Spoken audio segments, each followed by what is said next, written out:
Sir మీరు పక్క street చూసుకోండి, మేము ఇక్కడ చూసుకుంటాం. నమస్తే మేడం. మేము ఇండియన్ ప్రీమియర్ స్కూల్ స్టాఫ్ అండి. చెప్పండి. బాబు పాప ఏ క్లాస్ మేడం? పాప ఎల్కేజీ, బాబు UKG. Oh my god, it's too late man.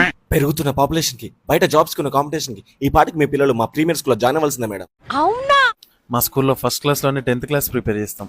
Second class లోనే సివిల్ సిలబస్ బోధిస్తాం. మా ప్రీమియర్ స్కూల్లో మీ పిల్లల్ని జాయిన్ చేస్తే తెలుగు భాషనే మర్చిపోతారు. ఇంట్లో కూడా C++, జావా, పైథాన్ లాంటి కంప్యూటర్ లాంగ్వేజ్ మాట్లాడతారు. మీ పిల్లలకి చదువు వచ్చేదాకా చేపలు రాకినట్టు రాక్తాం. మార్కులు రాకపోతే మేక తోలు తీసినట్టు తీస్తాం. బాగానే ఎక్స్ట్రా. మా దగ్గర వరల్డ్ క్లాస్ ఇన్ఫ్రాస్ట్రక్చర్ ఉంది. హై క్లాస్ హాస్టల్ ఫెసిలిటీ కూడా ఉంది. ఇంతకీ మీ ప్రీమియర్ స్కూల్లో ప్లే గ్రౌండ్ ఉందా? అవసరం ఏముంది? ఉంది. మా పిల్లల్ని బట్టి చదువుల బానిసలా, కమాండ్స్ ఫాలో అయ్యే రోబోట్స్ లా కాకుండా మానసికంగా, శారీరకంగా దృఢంగా ఉండే పిల్లల్లా చూడాలనుకుంటున్నాం. అది స్కూల్ కరికులం లో స్పోర్ట్స్ యాడ్ చేస్తేనే సాధ్యం. ఇరుకైన అపార్ట్మెంట్స్ లో స్కూల్స్ నడపడం, అర్థం కాని ఆంగ్ల పేర్లను అంటకట్టి బడి అనే పేరుతో బిజినెస్ నడపడం. మా పిల్లని గవర్నమెంట్ స్కూల్ కి పంపకపోయినా పర్లేదు, కానీ గ్రౌండ్ ఉండి స్టడీస్ తో పాటు స్పోర్ట్స్ కి ఇంపార్టెంట్